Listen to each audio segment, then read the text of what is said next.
you want to just raise your hand, that'd be fine too. So Michael,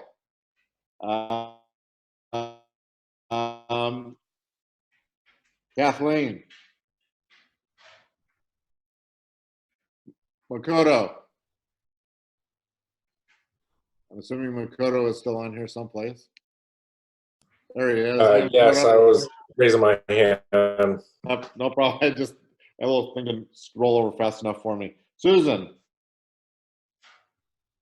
And Sam, I have not seen yet, so we'll see if he joins us in progress here.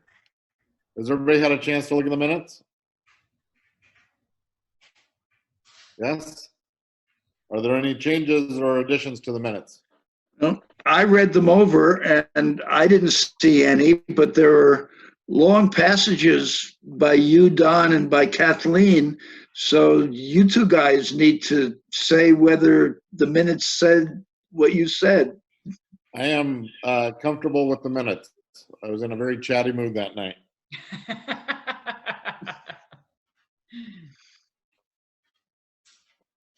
Oh, I'm sorry, Laurie, are you present? I'm here. I thought so. Is there a motion for approval of minutes?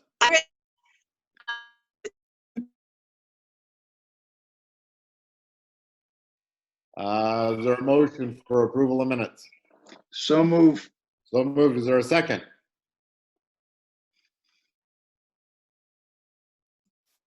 I second it. That moved and seconded. All those in favor say aye. Aye. Aye. And I think Kathleen said aye. I could see her lips moving at least, so that's a good sign. All righty. The view development is our first item under new business. Sarah, you want to kind of bring us up to date as to where we're at with this development? Yeah, so I reached out to Shelley and I didn't hear anything back, but as far as I know, there's no changes in the proposal. And of course, it hasn't gone before the Planning Commission yet. So nothing new since you discussed it at the last meeting, but you had requested I put it back on the agenda for this month. So I did that not knowing for sure whether you wanted to go ahead and discuss more about that tonight or move it to a later date. Well, I think the intent on having it on tonight was just the availability if we wanted to chat a little bit more about it, with the possibility that something would come up between now and November. I know in the minutes it referred to as bringing back in November also. So I'm perfectly comfortable waiting until November to discuss it further since there's been no changes. Does anybody else have any comments regarding that? I have a question about lot, I believe it's 71 or 2, and it looks like a, it appears that it's going to be a big apartment building. And does anybody know anything about that? I don't. I don't have the plat in front of me. If I recall, as I recall it, there was a number of single-family residents and then a lot of common wall within there, like townhouses. I don't recall lot 71 specifically. Sarah, do you have anything you can share? I don't, but I can certainly follow up.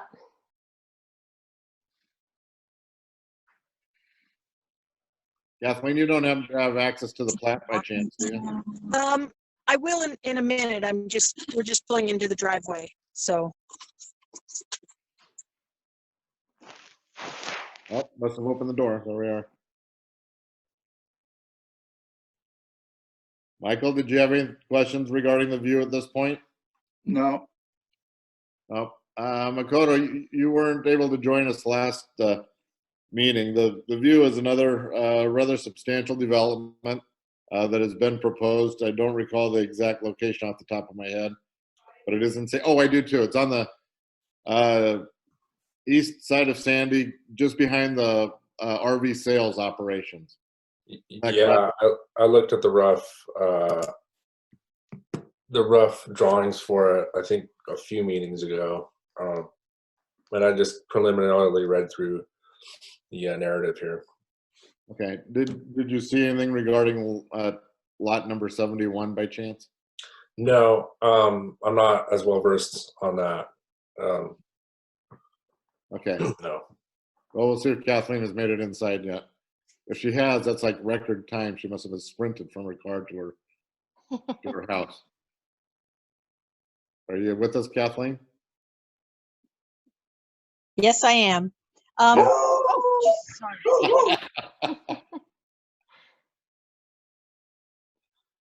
Sorry.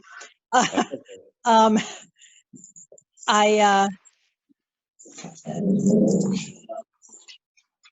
I'm gonna get on my computer. Yeah, the lot is a large. As you're looking at the Johnson RV, there's a house just to the left of the RV, and they right behind them is this lot 71 or 2, and they had said that what's being proposed is a large apartment building, like 3 stories or something. Oh. And so on one lot there, that, you know, the townhomes are on, you know, the stuff that's kind of closest to the RV park or the RV business, but to the far left is one large lot, and it doesn't. Anyways, I know one of the things that I think was in the meeting minutes was to you were going to send us, or Shelley was going to send us the packet. Yes. And did I that I get said- sent out? It did get sent out shortly after the last Oh, good. meeting. Okay, I missed that. I'm sorry. So, yeah. I think Go ahead. I think one of the big questions we had, if I remember correctly, from the minutes, also from our actual discussion, was how they're going to assign the STCs and the fees in lieu. And there was, if I remember correctly, there was going to be a combination. They wanted to pay for all the single homes up front, but they wanted to delay their payment on the Commonwealth stuff, and I assume the multi-family units there too. Is that correct? Am I remembering that correctly? I think Yeah. so. You also had a question about how the parkland dedication was going to be calculated. Because it was a planned development, you had discussed whether it was based on single family residential, etc. Sorry, hold on.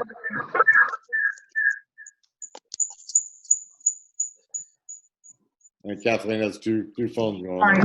Yeah.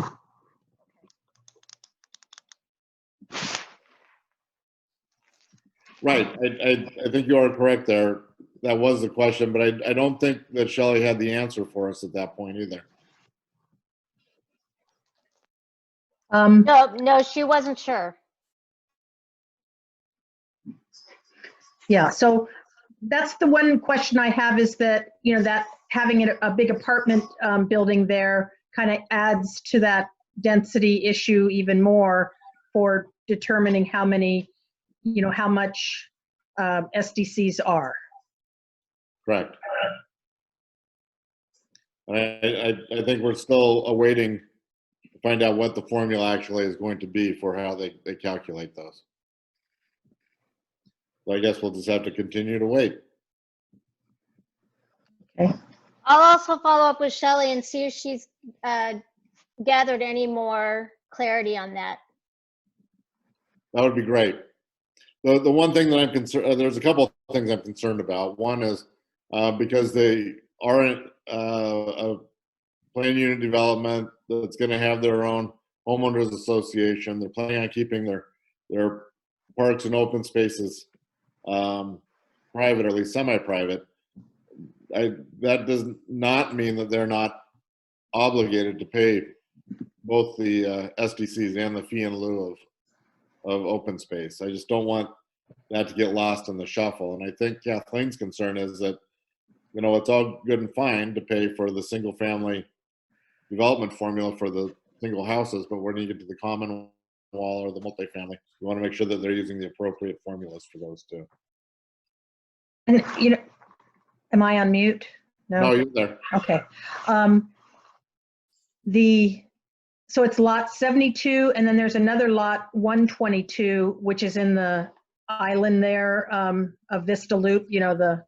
There's kind of two parcels to that whole development, and one of them is in the island there between Vista Loop and the highway. And then the other parcel is the stuff that's behind Johnson RV. And so there's two large, huge lots, lot 72 and lot 122, that are proposed as I believe it looks like they're proposed as apartments, because it's just one big blob. It doesn't show like townhome, like those skinny lots they're showing as attached row houses or townhomes or something. So just trying to kind of get a little bit more clarification as to what's proposed on those lots. Okay. And what kind of density, how many units they're talking about.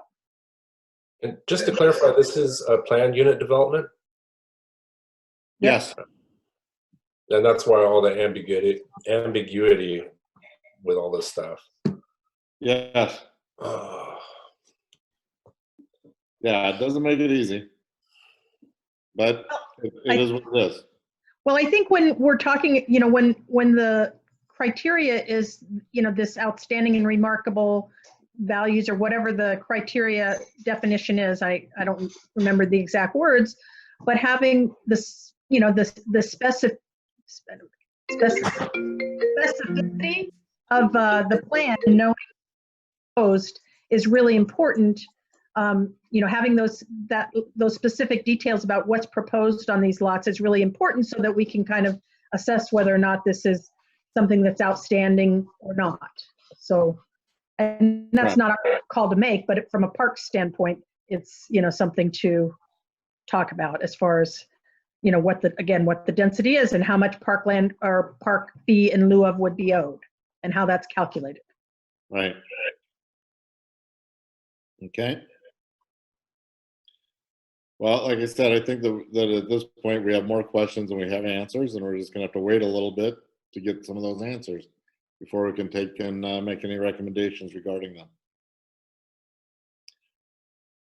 Any other questions? Michael, you look like you have a question there. No, I don't. Okay, I was trying. Next on the item is a location discussion for dog park, item 5.2 under new business. I'm going to throw that to Kathleen. She has an idea, and she wanted to put this on the agenda. Go ahead, Kathleen. You're muted, Kathleen. Yeah, one of the things that we had been talking about was, I guess there's a plan for the sewer treatment plant expansion, and the proposal is to put, I guess, the main sewer treatment plant is, of course, up off of, I think, Tickle Creek Road or something, Judd Road, kind of west of town, near Tickle Creek, and the proposal. It's at the end of Carl. Thank you, Laurie. And so, but then the proposal is to actually, okay, so this is kind of historic, but down the street from Susan, if you know where Susan lives, it's on University and Sunset. At University and Sunset, there's a big parcel of land that used to be the old Public Works shop before the Public Works new whole thing got built over by the movie theater. And so that parcel of land is proposed to have a supplemental poo-poo plant, sewer treatment plant, something, some secondary treatment center or something for the expanded sewer treatment plant. Do you think that's about right, Laurie? I don't know if I have that right or, okay. So anyway, that's about, I think, a 4.3 acre parcel. And there was also a parcel of land below that on Sunset, I believe, that the city owns. And one lady, I kind of had put stuff out on Facebook about our master plan survey, and please comment and, get get on there and fill out the virtual open house. Anyway, she had said, well, we should do a dog park with kind of walking trail dog park on this land between Sunset and I think she said Nettie Connect maybe, but anyway, I think she meant that parcel. So one of the options that you might be able to look at is having the sewer treatment plant isn't going to take up, or the secondary part of that thing isn't going to take up that whole 4.3 acres. And so that might be, whatever, if it takes up an acre or whatever the building is going to take up, they can put a fence around that, and it might give you some acreage around that parcel, around the rest of the parcel, to consider having some sort of walking, kind of it was a dog park with more walking options. Sarah, I think Sarah kind of mentioned the potential. Why don't you take it away from there, Sarah? One. I was just, go ahead, Laurie. Just one quick comment.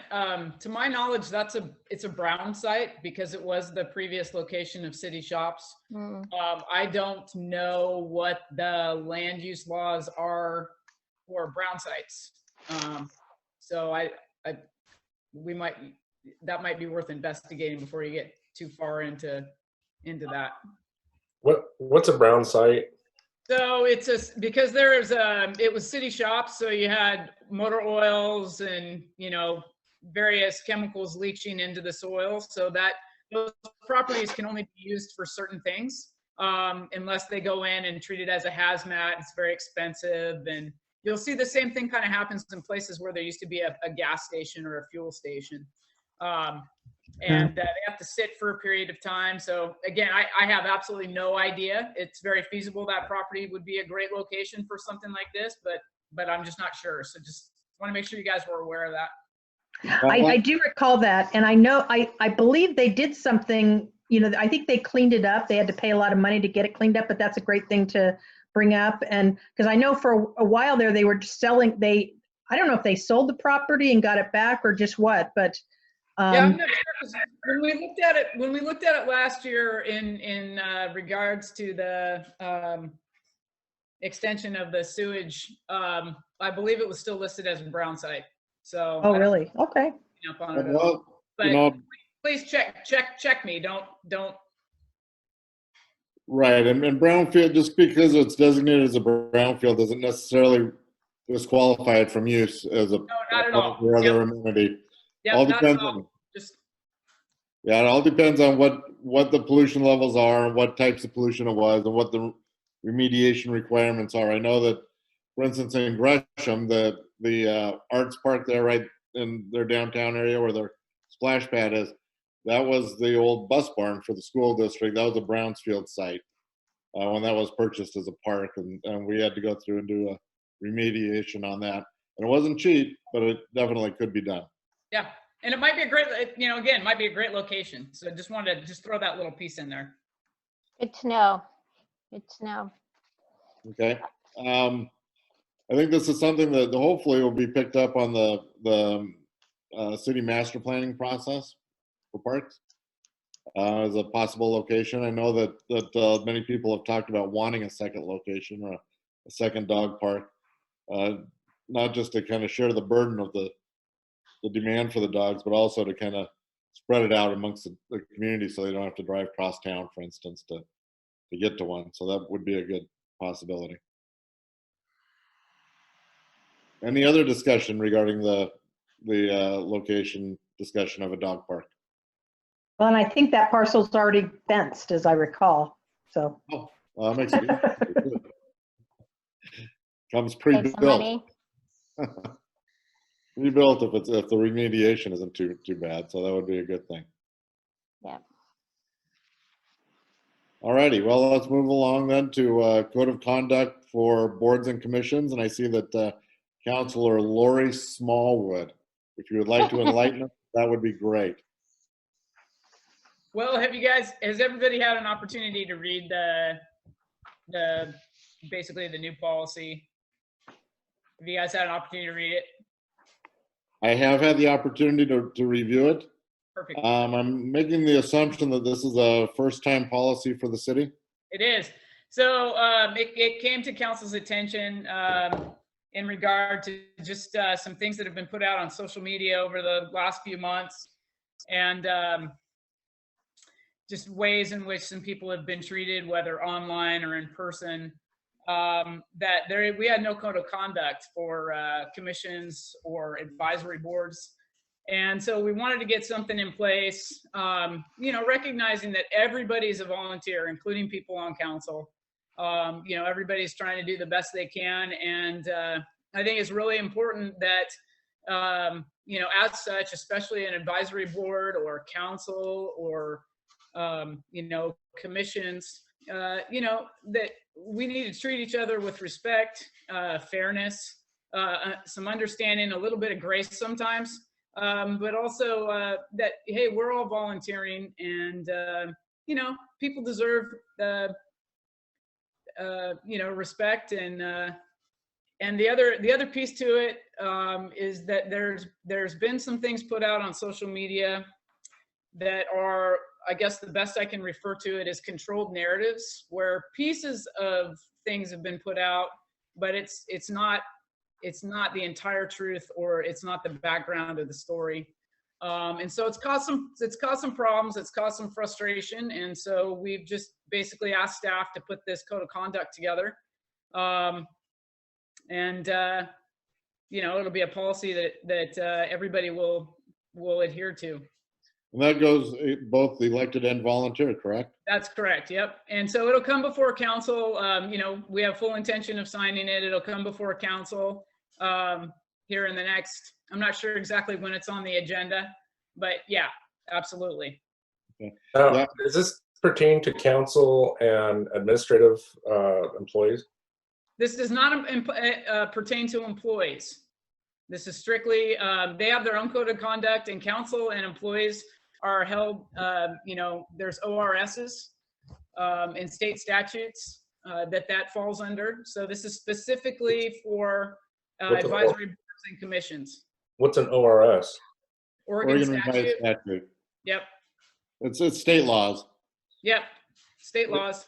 It's interesting. When I was with the city of Ashland, we underwent an annual training. Bart Christensen, who was the city recorder at the time, would come around to every single advisory board, every elected body. There were, two for the city. The Parks Commission was elected there, and also the city council. Should do a presentation.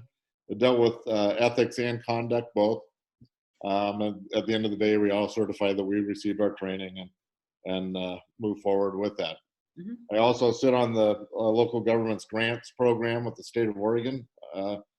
The LGGP is the group that decides, who gets state parks grants. We have requirements that we have to go through, both in not just ethics, but also conduct, and in particular, dealings with harassment and equality and different issues associated with how we go about making our decisions and how we do our deliberations and things. So what you're asking us to do isn't necessarily foreign to me. What's a little bit more surprising to me is that it hasn't happened already. Agreed. Yep, exactly. This has pretty much been standard operating procedures for many communities throughout Oregon. Mm-hmm. So I for one, am very comfortable signing, and will sign and send that in to Sarah, so I can have my name on record as accepting it. Does anybody have any specific questions about the code of conduct or anything that is listed within the code of conduct?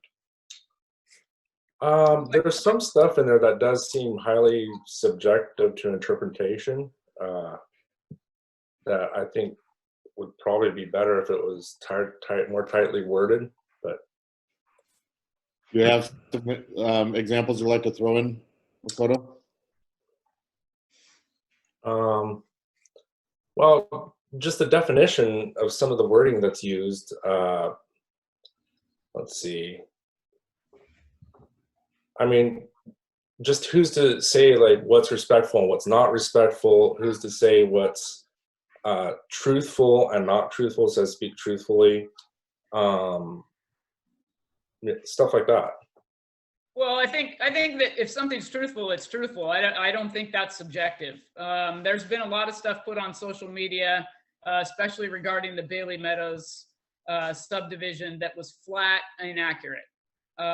Whether it had to do with where money was coming from, where money was going, and whatnot. And that's kind of what actually spurred some of this. You know, the truth is stuff that's statistics and things that are honest. That's not a subjective thing in my opinion anyway. If you could give me an example, I mean, I'd be more than happy to have that conversation. I've got an example.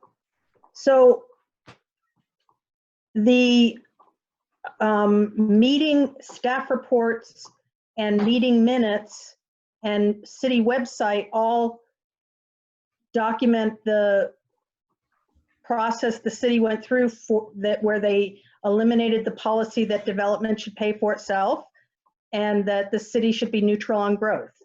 And they adopted a new policy that said the city should encourage growth when it meets economic development. There's help, you know, I don't have it all off the top of my head, but again, you know, taking those meeting minutes and staff report and the policy that got adopted were used as the documentation for making those statements.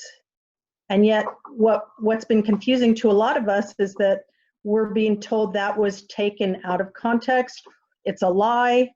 I want to bring a Walmart to town. I mean, there's been all sorts of things said that that's, you know, just looking at the meeting minutes and the staff report and the city website, it was just repeating what was said on those pages. And so that's where, you know, that seemed to be fairly clear and truthful to a lot of folks, and yet we're being told it's not, and it's a lie. And so that's kind of where we're confused about what, you know, who's deciding that. Kathleen, So, if you want to send me the specifics that you're referring to, I'd be happy to take a look at it. Okay. Yeah, absolutely. Yep. Okay. Quite frankly, the Bailey Meadows whole thing got way out of control. And in fact, the reason I question whether the council or administration or anybody follows these same ethics codes is because there was an incident with the planning director, Kelly O'Neill, where he, quite frankly, he spoke to me disrespectfully and then threatened me through an email. I believe the city attorney has that same email, and planning or the city manager, Jordan Wheeler. And so I'm just wondering, you know, what, I guess when somebody else within the administration or employee breaks these codes of ethics, where do I go to get civility? Well, the first place you should go, you know, there's a chain of command because they're a city employee. So if you have an issue with the city employee, you know, obviously you should deal with that employee first, and then every employee has a boss essentially. And so, you know, whether that goes directly to Jordan or it goes to whoever the manager is of that department, and Jordan is copied on it, but there's a chain of command within the city structure for sure. And so I would encourage you, if you've had issue, you know, that's the direction that you go. And if I can help you in any way, please let me know.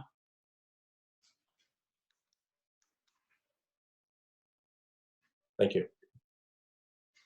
Does that make sense, Makoto? Yeah, it makes sense. I mean, the expectation is obviously that people are always treated with respect. You know, city employees, you know, you're working in public service, and you know, sometimes I realize that things can be misconstrued. I've personally myself, I've never liked to communicate via email. It's very easily to be misunderstood, whether it be tone or, you know, a lot of people are very short with emails. But yeah, if I can help you, if you have a challenge or a challenging individual or whatever, then, you know, let's work through that process for sure. Okay, thank you. Okay. Kathleen, do you have anything else there? Michael, I thought you had a question. Yeah. Oh, Michael, thank you. Yeah, it's just a logistics question. Is each of us supposed to sign this? And then where do we send our signed copy to? Michael, if you can get that to me, and I wanted to let everybody know that there's a drop box, if it's convenient for you, in front of the community center. You can drop it by there. If you have an electronic signature, you can do it that way and email it to me. Or if I need to come by and pick it up, I'm happy to do that too. Whatever makes it easiest on you. I appreciate that question. Sarah, when you say in front of the senior center, do you mean on the north side or the south side of the building? It is on the south side of the building. Yes. Okay, so in the parking lot area down there. Yeah, it is Okay. confusing. Yep. Or we can mail it by snail Yes. mail to your office. Yeah. And if Okay. you don't have that address, let me know and I'll fire off an email. I guess I just want to add that I'm somewhat disenfranchised that the result of the Bailey Meadows debacle or incident or whatever is not that possible. I don't want to, that basically that a planning commissioner is still seated that probably shouldn't be seated. And the result is this codes of conduct, which comes down the ladder. So I'm not, I guess it's disenfranchised me to the operations of the city government, or however, you know, I'm kind of dumbfounded at that actually. Well, first of all, it's not just the Bailey Meadows. There's been a lot of things that have gone on in the last year that have brought us to this point. And to Dawn's comment, we should have already had this. And so for me personally, I was a little disappointed to find out that we didn't already have one. I also work in an industry where we have to have annual training, and for most places, that's just kind of, you know, part of your annual stuff that you go through. As far as other commissions and boards, there's some things that we're working on and working through. And, you know, there are things that have been brought to council's attention, and I can't speak to a lot of that right now, but we are working through a process. So, you know. The fact remains that Todd Mobley is still seated. And Well, and you know, I'm not gonna go down this with you right now, Makoto, because it's a Parks Board meeting. it's a Parks Board meeting. Yeah, if you wanna meet with me on the side and we can talk about that or whatever. Okay. I just brought it up because Bailey Meadows was brought up as a reason for this contact. So I understand. Yep. I think Sam has something to say too. Sam, welcome. Sorry about being late. Computer issues all day, and it took 10 minutes to log in. Two things. One, I think I kind of heard two different things. We're not ready to sign this and submit them yet, are we? On the code of conduct or the? I have been asked to distribute it to the board and have everybody sign it. And to be clear, this is not just the Parks Board. It's the Planning Commission, the Arts Commission, I don't know, Library as well too, Laurie. Yes. Yep. All boards, all advisory boards and commissions. Yeah. This. Yep. Okay, I thought I heard Laurie say something about it still had to go to be approved or finalized. Or no, whatever.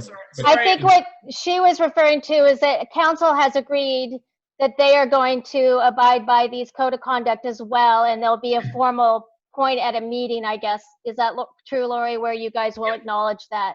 Yep, exactly. Okay. Yep. Okay, the other comment, and Makoto mentioned something that made me think of this, but in the section on board conduct during meetings, it addresses avoid personal comments that are intended to blah, blah, blah. And then it says the offended board member is encouraged to address the matter directly with the offending board member.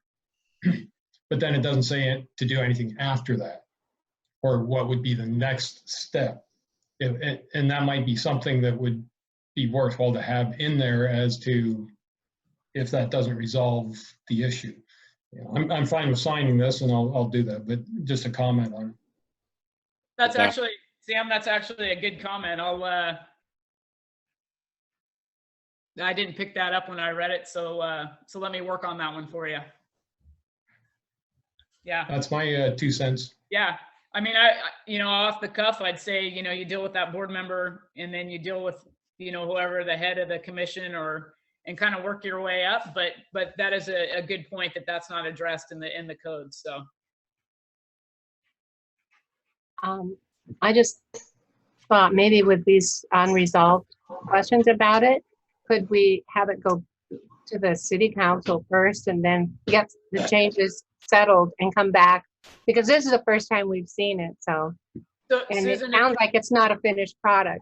It is a finished product. I'll get a process, for what Sam's talking about, but it's already gone through I council. think Susan's a little frozen there. Did you catch that, Laurie? Oh, what's that? Yeah, and Susan, it has been formally adopted. Yep. And I sent it out, I don't know, originally when I first received it. So it wasn't just part of the agenda packet. It went out prior to this as well. Well, in part, you said the council members themselves have not yet signed it. So why should everybody else sign it before they do? So the reason for that, Susan, is the council, we have Oregon statutes that we fall under that covers a majority of this. So we're already kind of bound to it publicly and professionally. And so again, the city was missing this piece. So this is something that we felt needed to be, enacted. We will also be looking at it and signing it at a later date. But right now, this is specifically for advisory boards and commissions.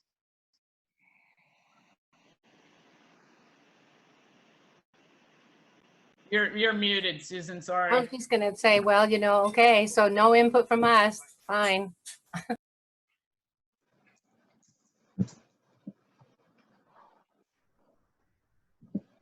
I have a question.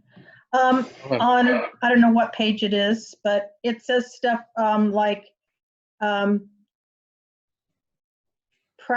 provide accurate information, speak truthfully, and represent the views and positions of the city, the council, and other individuals forthrightly and in good faith. Mhm. So when we disagree with you have like the planning commission makes a decision on something, and the city council can override that decision and make a different decisions. People can have disagreements about what they think we should be doing. And so I'm curious about what that means. Are you saying that, when we're talking about a parks issue, that's no problem. I have, it's the, I understand that, even if I disagreed with something the Parks Board did, I would represent the Parks Board view of things. But when we're talking about something that's got nothing to do with parks issues, I guess I'm confused and want to know, are you saying that we can never disagree with anything that the city council does and never? That's not how I interpret what that says. The way that I interpret what that says is that, we have a responsibility to speak honestly about what's been done in other commissions and be respectful of that. There's been a lot of stuff, again, put out on social media that misrepresented various commissions and groups and things that had happened. And that's what we're trying to put a stop to. Mm-hmm. Well, so when you say that's not how you interpret it, again, somebody else could interpret it differently, right? Right. So. Yeah. What appears to be a conflict of interest to one person doesn't appear to be a conflict of interest for other people. And so that's where it gets kind of I think confusing, I guess. And I think as long as, for people who like to use social media as a voice, I think that it's just very responsible and important that the stuff that gets put on there is the truth and is not a controlled narrative, portion of the truth, or somebody else's, what I like to call opinion-based fact. And that's kind of what we're trying to protect other members of other boards and commissions from. So Well, we and should, that's kind of what the citizens want to hear too, is we want to hear the truth and Absolutely. not be gaslit about things. So as I understand what you're saying, Laurie, and make sure I didn't misunderstand it, is that it's important to represent the position of the council accurately. Is that right? And other boards and commissions as well. And then it's important to, but that doesn't mean that, if I said, well, the city council believes that, that we should pursue this bypass study, and we're spending $70,000 to do it, and they want to pursue this bypass study. Now, that's the facts. If I disagreed with, pursuing that bypass study, is that something that, if I represented what the position was, but I went on the record as saying that I disagreed with that direction? That's not what the code of conduct is about. So okay, that's where I'm confused. Right. So that's not what this is about. So you're always, of course, entitled to your opinion, and none of us have to agree with each other at all. But what we do have to do is we have to represent each other factually. So where the misrepresentation would be to say, using your example there, to misquote numbers, or to say that budget money was coming from someplace other than where it's actually from, or to say that, hey, that money, instead of being used for a bypass, should be used for something else, even though, that's budgeted for that. And those are places where stuff is being misrepresented. And so again, we're just trying to make sure that we are representing as a commission and as boards, that things are being represented factually. Again, we're all entitled to our own opinions, and that has nothing to do with that. But that things are represented honestly and truthfully. Thanks.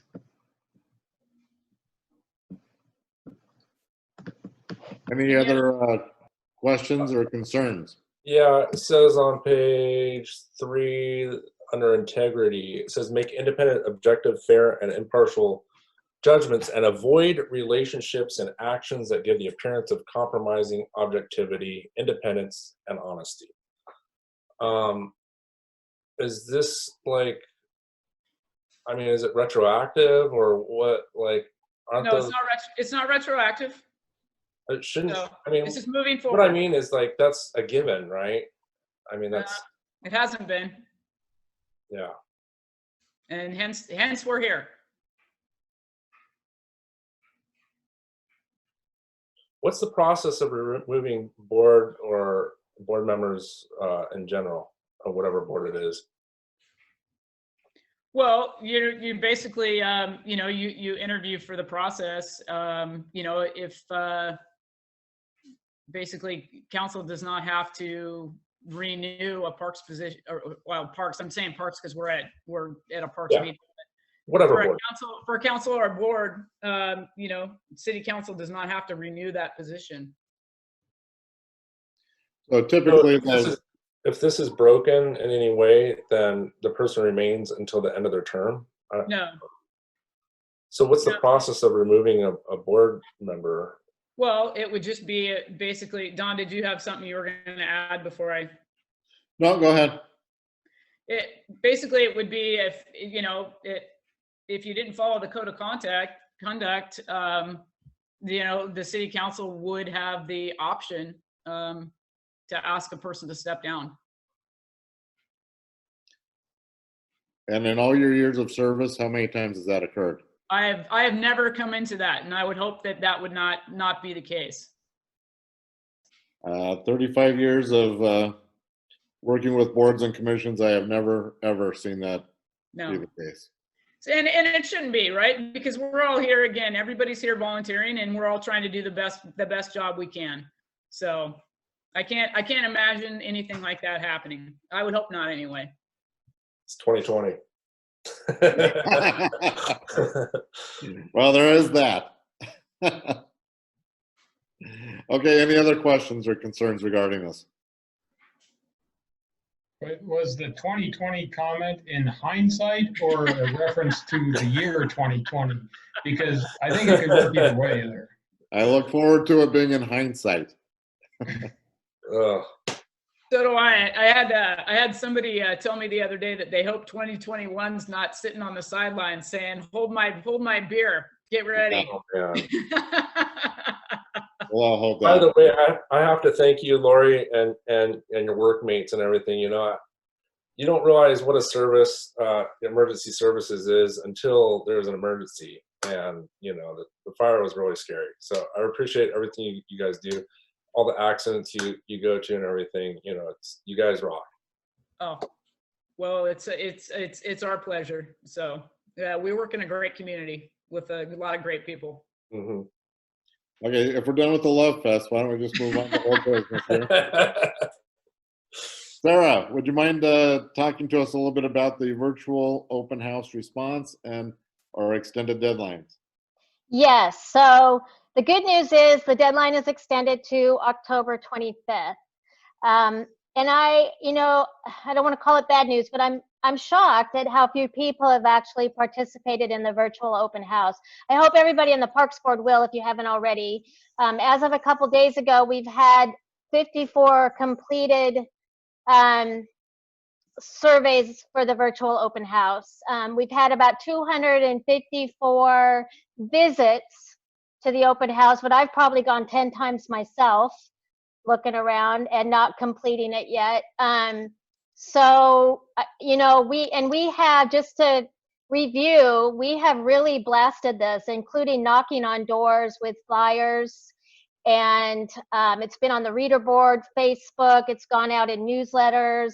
I'm going to do another newsletter through the school district. But I'm really surprised at the response. And I don't know if you all have more ideas or, this is our master plan for the next 15 or 20 years. It has some specific conceptual plans included in it. Like, I can't believe my own neighborhood every single house hasn't completed it. So, ideas, insight? Sarah, what would be the possibility of being able to spend a couple of minutes? I'm assuming that all the other boards and commissions, of which there's what, half a dozen total for the city? Give or take? Pardon, 4 or 5? What would be the possibility of getting on their agenda for just 2 or 3 minutes just to talk a little bit about the importance of this master plan and encourage them and all their viewers to participate in it? I think we could do that, but I'm not sure we have even another meeting that exists between now and the 25th. Oh. Well, if there are any meetings, I'd be more than happy to drop into those. Sarah, what about have we contacted like the local sports, the head of the sports groups, like the basketball and softball, baseball?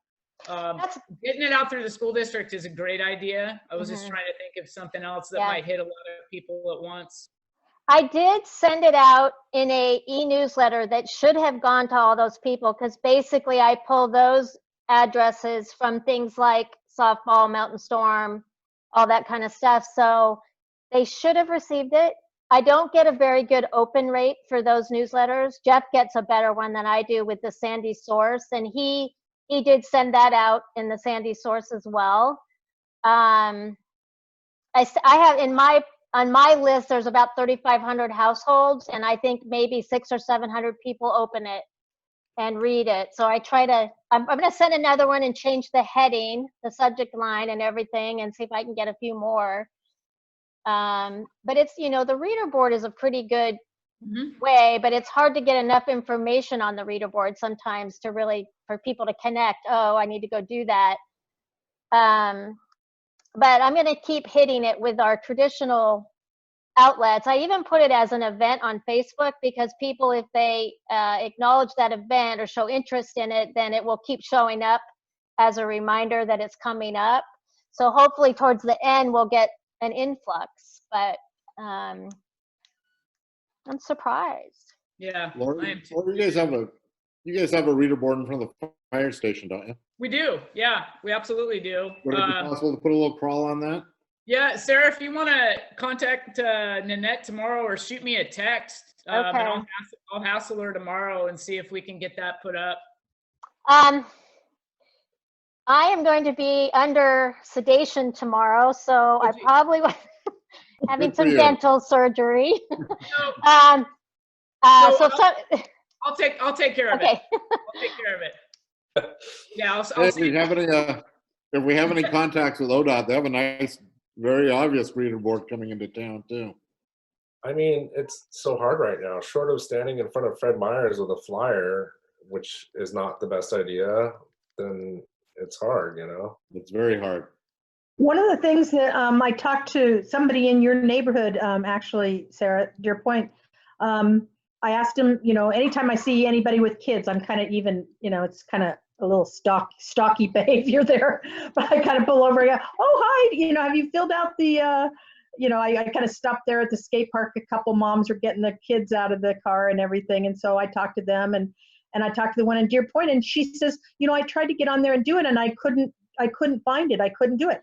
And so then I was like, really? And so we're getting her phone out, and I, and I'm terrible at my phone. I can do lots of stuff on the computer, but I kind of went on to City of Sandy. I just Googled City of Sandy Parks and Trails Master Plan Update because I know that was the link to it. But then it takes you to the City of Sandy Parks page, and you have to scroll down like quite a bit because it mentions it at the top, but there's no links, and you have to go all the way. I changed that quite a while ago. There should be a link at the very, very top, and it's also at the very top of quick links.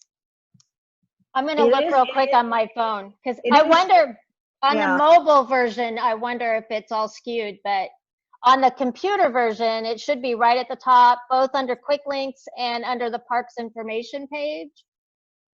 I wonder though. I'm at the parks information page. Complete the survey. Okay, you do have it first thing. Okay. Yeah. All right, because this was a few days ago. It was maybe a week ago. And I don't know. Let's see. Let me find my phone. Yeah, I'm just checking the link. Oh, the link's not working. At least from my phone. Yeah, it was, and that's the direct link. It doesn't go through it. The one that goes directly to the consultant's page. Right. So anyway, like I said, that may be part of the problem because she was, once I showed her, I actually, I found the actual link. Now it's up. It does take a little while to load. That's another thing. Yeah, it does. And a lot of people, I don't know how they do stuff on their phone like that, but they do. And then, like I said, I told you before, but I'll just share it with the rest of the Parks Board that the moms that I saw at the skate park said, oh, where's it at? And I said, oh, it's, there's a link to it on Facebook and it's on the city website. And she goes, oh, we don't really do Facebook. She goes, is it on Instagram? She says, everybody our age does Instagram. And so and Sarah and I have already talked about this, but, this is something for Laurie too. Evidently the younger people tend to use Instagram much more for communicating and things like that. A lot of them are not on Facebook. And so to the extent, and the hard part about this is I'm pretty ignorant about Instagram. I have an account, but I, post about once every, 6 months. But I guess we have an Instagram account at the city, but there's only about 300 people on it. Yep. And I don't know what, it sounds like there is a possibility. It's not, I guess, Sarah looked into it and she said something like, well, we need to be posting more often and we only have so much bandwidth to be able to do that. And so, but somehow I think, in the next year or so, trying to kind of figure out, social media and especially, you know, if we're looking to kind of get the younger generation, we just need to make sure that whatever we're doing social media wise, we're getting, you know, to the right population and the right audience that, you know, we want to reach, however they use it, which, you know, sadly, I think most of the people on this screen, I don't know how old everybody is, but, you know, I know quite a few of I you. have an Instagram I'll say over account. 40. Say over 40, the over 40, you know, Facebook, you know, we all know Facebook, but, you know, maybe not, we're not so skookum about all the other options. So it'd be good to just try to kind of see how we could reach out as a city to engage those younger populations. I'll play with it, Kathleen. I mean, I think you made a good point about unless we're using it, we're not going to get more followers. So, you know, I'll play around with it and I'll try to do that before the deadline. I'm not even sure. I have to check my own Instagram account and see if I follow the city, but I'll check it out. But if we can get, if we can get a few influencers, I guess is what they're called, you know, people in the younger generation, they can kind of share it with, you know, like these younger people, younger families, they can kind of share it with their friends, and then you get more, you know, it's kind of like viral, you know, not to be so. Yes. So I use Instagram actually a lot. It doesn't really have a share option like Facebook does. So you don't really have that component, but you can send it though, can't you? you can send it. Yeah, you can send stuff. But like, Facebook's really super simple to like share stuff. You can't do that. And there's a lot of, I don't know if you guys are aware, there's a lot of social media offshoots that are suddenly popping up, MeWe and a whole bunch of other ones. So it's, I think a lot of people are getting very disenfranchised with Facebook and are starting to look for other avenues. So I look for a lot of things to pop up here in the next year, but Twitter's another one, obviously. Yeah, we haven't posted on Instagram, it looks like, since 2014. So I can actually probably I can probably post, I just pulled it up, I can probably post from my own page, at least the link, and see if, and then I'll try to do it from the city's page as well. Hey, Michael, you're a big Instagram, Facegram, Instabook kind of guy, aren't you? I'm not on Facebook, Instagram, Twitter, none of it. Not sending out the tweets? No, never sent a tweet. Man, I thought you were all about the tweet. How about you, Susan? How are you doing on it? You know, I have a Twitter account and I never use it. So, but I wanted to ask, did you send off the thing to all the members of the community garden? Everybody with plots, did they get notified about commenting on the park? Yeah, as long as they haven't unsubscribed from the community newsletter, not to be confused with Sandy Source, it's the one that usually has the rec guide and all that attached to it. They should have received it. But I can do some targeted ones as well. I sent out a general newsletter to all of those people who have signed up through different things on through Sportsman, which is our database, our point of sale. And so that would include the gardeners. But it wouldn't hurt for me to do a little personal targeted, just an email over the next week or so. What about, has it been released that the parks are open the playgrounds are open for kids? They've been That might be signed. a post on Instagram too to get a lot of people involved. Yeah. Well, I definitely think we could post a little more frequently than every 6 years. So I don't know. That's maybe I'll take that on. That's more frequently than I've done it, so that's good. Okay, anything else on this topic? Okay, moving along then. Community garden update, Sarah. So I have an update. So I did get a proposal from the ant farm. However, Noompa quickly, he hadn't really looked at it. And it came in so far above our budget, but it would have been beautiful and amazing. But it's so far above our budget. So Noompa's going to take another look at it. So hopefully I'll have something else that falls within our budget that we can do. But it was interesting. There was this Japanese technique of singeing the wood and doing all this other stuff that gives it a very long life and preserves it, and it's safe and all that kind of stuff. But it was 4 times what our budget is. So we're on to the next Plan B, and NUPA's going to take a look at it and see what else they can come up with. Okay, keep us posted. And pesticide policy update. Another kind of an update. I have not had the opportunity to really focus on that since our last meeting, but I will get on that and make the changes and get it to Joe and hopefully have something for you by the November meeting. Great. Laurie, you were not able to join us at the last month's meeting, I know. But just so you know, we have reviewed a written pesticide policy again. We're looking at making some little tiny refinements to it, and hopefully we'll be able to get that to the city council and ask for adoption. Cool. Awesome. All righty. Well, that concludes our agenda for tonight. I do want to take a moment, though, and acknowledge and thank the folks. Oh, I'm sorry. Susan, you got a question? Oh, is our next meeting going to be on the 11th, which is a holiday? That is a holiday. What do we want to do? Probably we should schedule it for a different day. Definitely. I have The a 18th? grandson birthday party that night, so I can't do it. Hey, you look like Mike Pence there for a second. I did have a lie on my head. So we could go 5 weeks. We went 3 weeks this time, and we could go 5 weeks for the next one and go the week after. I would be fine with that. Do we traditionally meet during the holidays? I think it's dependent on kind of what's before us. Kathleen, you might know better than I would. Have you skipped December meetings? Not usually, because we usually, meet, it was like the first week or so, first or second Wednesday, and so that was usually kind of well before the holidays.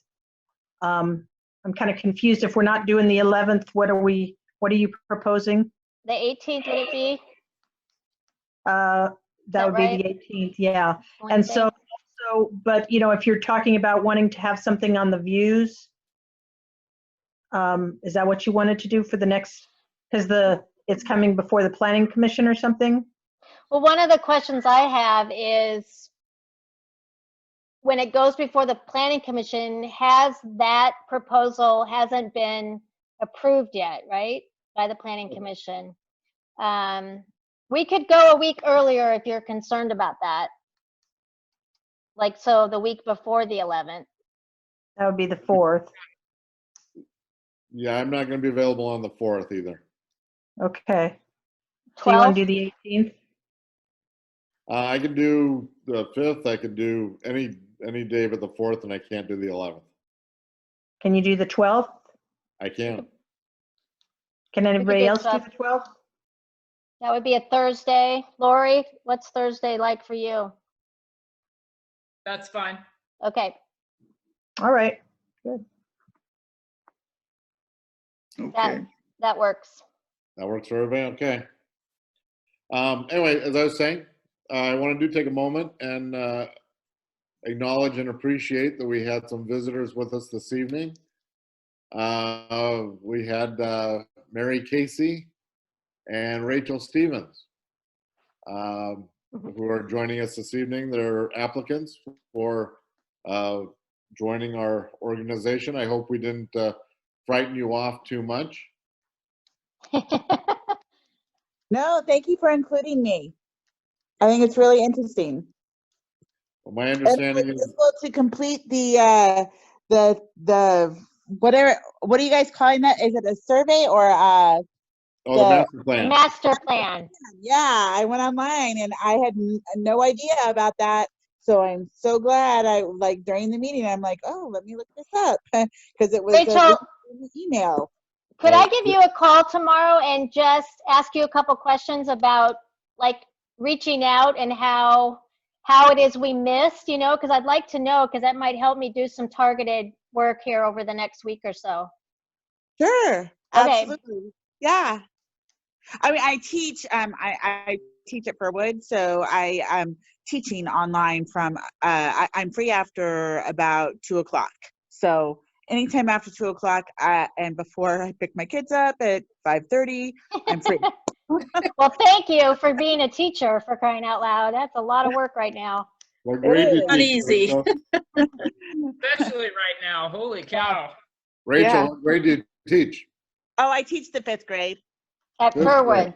Yeah, 5th You wouldn't grade. have to know Kaylee Adams up at in Welch's. Haley's on my team. She's on my planning team. Yeah, what's her new last name again? Oh gosh, I think people are Anderson. I don't know. Robertson. Robertson. Okay, I was kind of close. Robertson. Meeting. She She said that married How do my you know? son. Huh? She married my son. Oh my gosh, she speaks so highly of your son. And she said that her wedding was amazing and It she was. loved the little honeymoon that she had and sisters and everything. You better Oh, stop there. congratulations.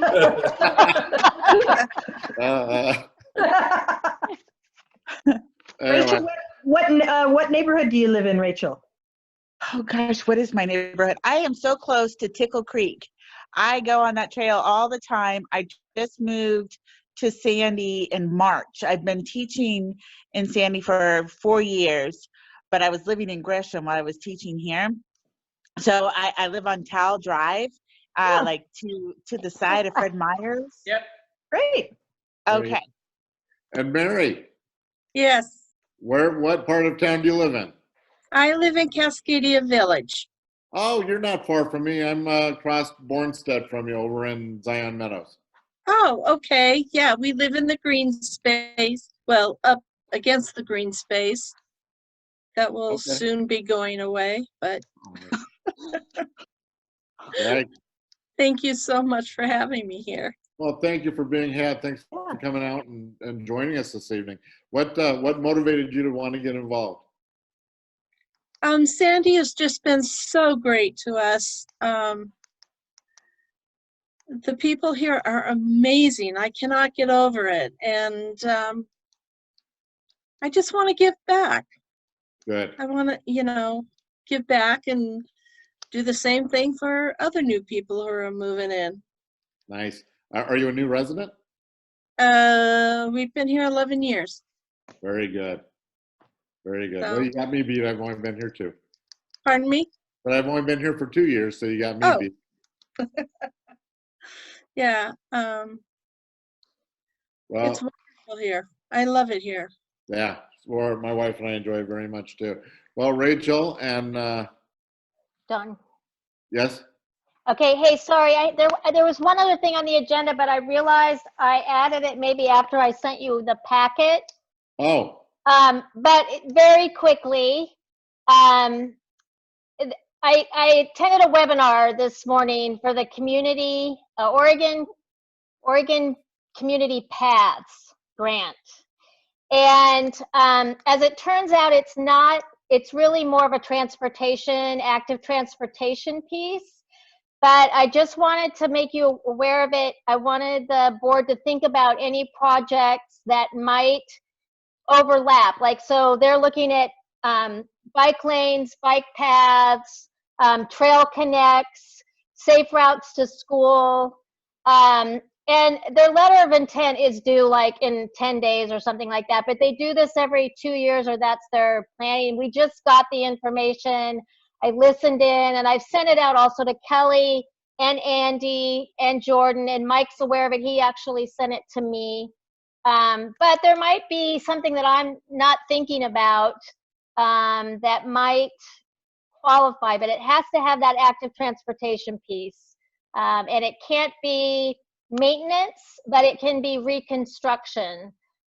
So just very quickly, and I can send out more information if somebody wants to take a closer look at it to get a better feel for it. But we could do, if something was there, we could do a letter of intent because the full application wouldn't be due till the end of January. okay. Could Cannot we- win if you do not play. So we- and a letter of intent is, well, you know this, Don, but yeah, a letter of intent is pretty easy, easy to pull together quickly. And so things like the Tickle Creek Trail are examples that would meet this, because the way Right. that was done was as an active transportation. It allows people to walk to Fred Meyer's and back, across neighborhoods, and those kind of projects are great for this funding. And so, you know, we're, you know, it's like we're almost done with the plan, but we're not quite done. But, you know, I think we'd be done by the time, you know, the application is due. And so having the, you know, that, like I said, it's only every 2 years. And so, you know, we don't want to have to wait another 2 years. And then once you know, the application's due in January, but like you won't get the money until, what is it, Dawn? Are they giving the money? Summer, it would be summer 2021. Yeah, so. And then you have 3 to 5 years, depending on whether it was state or federal that it qualified for. Yeah. So I think the state has a 5-year window and federal has a 3-year window. I could be backwards on that. I'll send this out. There's like a PowerPoint presentation that was part of the webinar. That'd be great. And then, you know, if there's something we want to send a letter of intent for, let me know, because it's due on the 31st. And I think we could hustle, but Yep. I didn't want to miss sharing that with the board. Yeah, because yeah. It'd be interesting to find out if we could use it for some of our half-street improvement obligations coming up. Sidewalks, it does include sidewalks. There you go. That's what I'm wondering. Yeah. So anyway. Yeah. Okay, anything else, Sarah? No, that's it. And members, does anybody have anything for the good of the order? Oh, I see a hand raised, Susan. I'm sorry, I just wondered, what is the, why is there a deadline for people applying to be on the board? Why not just let that, I mean, it's always been kind of open before. Why is there a deadline right now? There's not a deadline. It says October 30th. Well, that's probably because we have seats expiring, Susan. Normally when there's a vacant seat, it's just open all the time. Like right now we have 1 vacant seat, but then we have terms that are expiring, which depending on, you know, what everybody decides, may or may not be open, or you'll have, you know, as I sent you that email, you need to reapply. They want to do interviews. I believe it's the 2nd week in November, Laurie, is what I understand. That's why. Yep. That's why. But why is the big rush? Well, because the seats expire at the end of December. Yeah, but so what? I mean, Well, Michael's already told us. Kind of funny. Michael's already told us that he's going to be done at the end of. Yeah. So we have 2 seats to fill, even without renewals. Anything else? All right, seeing nothing, I will see you all next. Oh, I'm sorry. I got a double hand raised there by Susan again. No, I think she's waving No, goodbye. I'm waving goodbye here from Palm Springs. Yeah, you're killing me now. I know, I forgot to I couldn't figure out how to change it. I want to go back. Goodbye. Good night, everybody. Thank you. Good night. Right, meeting adjourned.